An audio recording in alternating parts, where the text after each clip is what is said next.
How and why was the building of Angkor Wat constructed? Built between 1113 AD and 1150 AD. The building of Angkor Wat spans 500 acres of Cambodia and it is at its tallest 65 meters. Its name means Temple City and it's one of the largest religious monuments ever built. It was originally a Hindu temple but was then converted to a Buddhist temple in the 14th century. The construction is meant to represent Mount Meru. This amazing piece of architecture was built by Suryavarman II.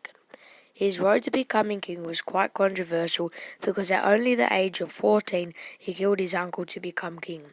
Some people may not approve of him as king, so therefore he had to prove himself through architecture. He did this with Angkor Wat, and by dedicating the structure to the Hindu god Vishnu.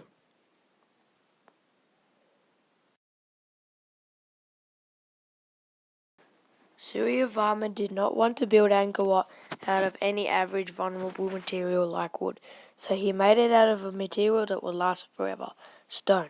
Although this may have taken longer to build, it has more than paid off because it is still standing hundreds of years later. The particular stone is called laterite that hardens over time and is strangely cut out very smoothly.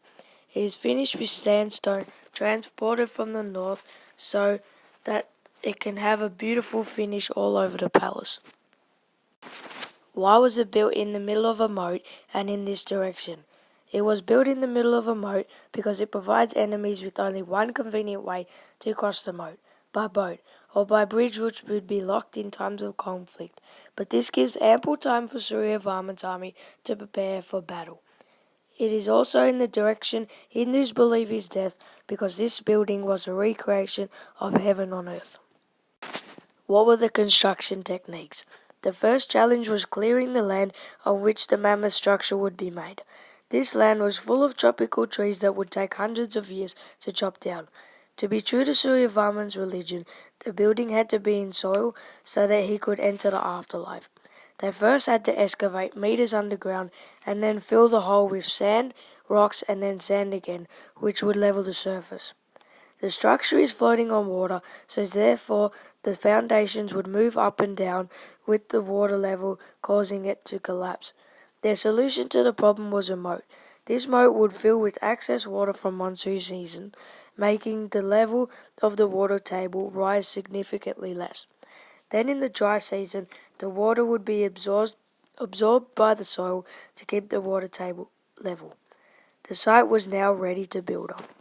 The labourers moved enough sand from the moat to fill 200,000 dump trucks. The strong laterite was used to support all the excavated sand that would be placed inside the walls. The weather in Cambodia makes it a perfect place for laterite to grow strong. When the water filters through the rock, iron starts to form. Teams of people would cut them out, and then teams of builders would move them into place. Now it was time to retrieve the stone from the north. The engineers would use chisels to chip away at the stone, and then place wooden wedges inside the gaps.